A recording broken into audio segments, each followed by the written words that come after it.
In literacy this week, you have been busy thinking about Old Bear. So we introduced the story at the beginning of the week, and it's got Old Bear, Duck, and Little Bear, just some of the characters from the story. And you've designed a front cover.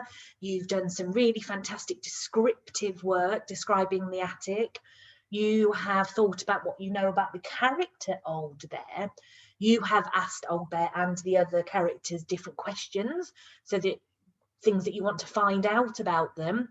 And you've also been thinking about your opinion and whether you think that Old Bear should have been rescued from the attic or not. Now, you have done all of that with only hearing the first half of the story.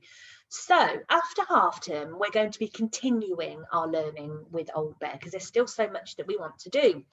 But I thought it'd be really nice if we read the whole of the story from the start to the finish so that you can hear all of it and find out what happens to Old Bear. So I'm going to read it under the visualizer so that you can see the pictures, but I hope you enjoy it. And I wonder if the ending is what you thought. Okay, so here we go. Old Bear by Jane Hissey. So remember, you know the first half already, don't you? But it wasn't anybody's birthday, but Bramwell Brown had a feeling that today was going to be a special day. He was sitting thoughtfully on the windowsill with his friends, Duck, Rabbit, and Little Bear, when he suddenly remembered that someone wasn't there who should be. A very long time ago, he had seen his good friend Old Bear being packed away in a box. Then he was taken up a ladder, through a trapdoor, and into the attic.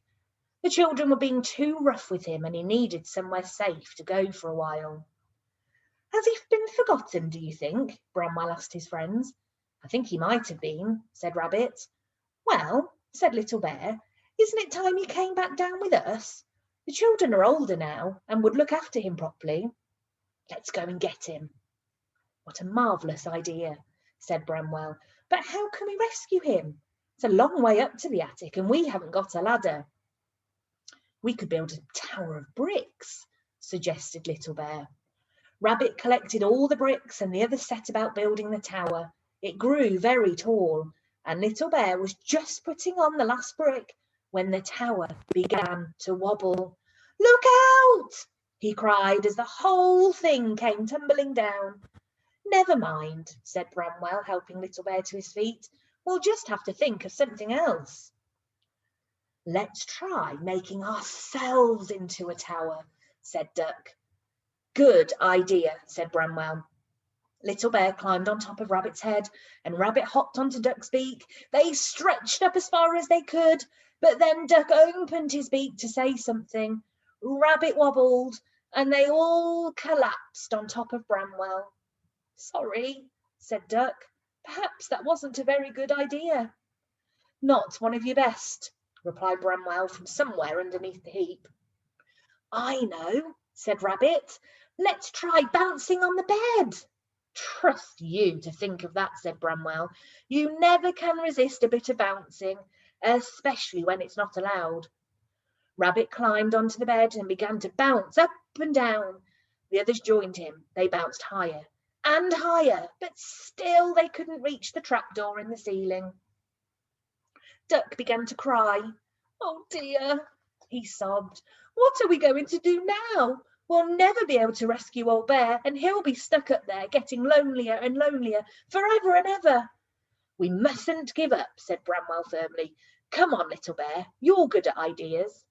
But Little Bear had already noticed the plant in the corner of the room. I've got it, he cried. I could climb up this plant, swing from the leaves, kick the trapdoor open and jump in. In case it wobbled, Bramwell Brown, Duck and Rabbit steadied the pot. Little Bear bravely climbed up the plant until it reached the very top leaf. He took hold of it and started to swing to and fro.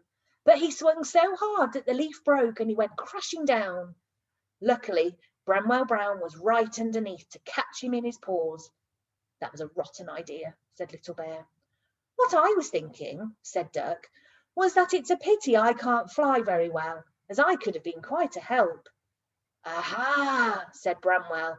That, my dear Duck, has given me a very good idea. I really think this one might work. In the corner of the playroom was a little wooden aeroplane with a propeller that went round and round. We could use this plane to get to the trapdoor, said Bramwell. Rather dangerous, I know, but quite honestly, I can't bear to think of old Bear up there alone for a minute longer. I'll be pilot, said Rabbit, hopping up and down, making aeroplane noises. And I'll stand on the back and push the trapdoor open with my paintbrush, said Little Bear. How will you get down? Asked Duck. I've already thought of that, said Bramwell, who hadn't really, but quickly did. They can use these handkerchiefs as parachutes and we'll catch them in a blanket. Bramwell gave Little Bear 2 big handkerchiefs and a torch so that he could see into the attic. Then he began to wind up the propeller of the plane. Rabbit and Little Bear climbed aboard and Bramwell began the countdown. 5, 4, 3, 2, 1, 0. They were off. The plane whizzed along the carpet and flew up into the air.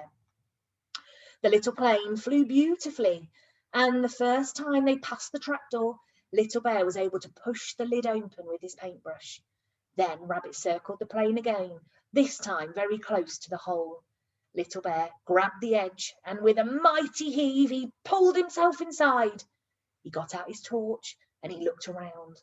The attic was very dark and quiet, full of boxes, old clothes and dust. He couldn't see old Bear at all. Any bears in here? He whispered, and he stood still to listen.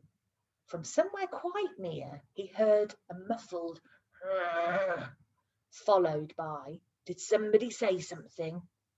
Little Bear moved a few things aside, and there, propped up against a cardboard box and covered in dust, was old Bear. There's the attic. There's old Bear. Little Bear jumped up and down with excitement. Old Bear, I found old Bear, he shouted. So you have, said old Bear. Have you been lonely? Asked Little Bear. Quite lonely, said old Bear, but I've been asleep a lot of the time. Well, said Little Bear kindly, would you like to come back to the playroom with us now? That would be lovely, replied old Bear. But how will we get down? Don't worry about that, said Little Bear. Bramwell has thought of everything. He's given us these handkerchiefs to use as parachutes. Good old Bramwell, said the old Teddy. I'm glad he didn't forget me. Old Bear stood up and shook the dust out of his fur, and Little Bear helped him into his parachute.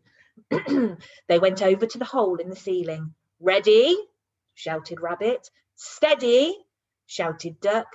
Go! Shouted Bramwell Brown. The 2 bears leapt bravely from the hole in the ceiling. Their handkerchief parachutes opened out and they floated gently down, landing safely in the blanket. Welcome home, old Bear, said Bramwell Brown, patting his friend on the back. The others patted him too, just to make him feel at home. It's nice to have you back, they said. It's nice to be back, replied old Bear. That night, when all the animals were tucked up in bed, Bramwell thought about the day's adventures and looked at the others. Rabbit was dreaming exciting dreams about bouncing as high as an aeroplane, and Duck was dreaming that he could really fly and was rescuing bears from all sorts of high places. Little Bear was dreaming of all the interesting things he had seen in the attic, and Old Bear was dreaming about the good times he would have now he was back with his friends. I knew it was going to be a special day, said Bramwell Brown to himself. And that's the end. So, did it turn out the way that you thought? Okay, I don't know about you, but I am really pleased that Old Bear was able to get back down to his friends, and all of his friends worked as a big team, didn't they, to help him. So well done to them, and Old Bear is pleased. So I hope you enjoyed the story. Like I said, after half term, we'll be doing some more thinking about it. So yes, keep it fresh in your minds. Keep thinking about those characters and remember them for after half term.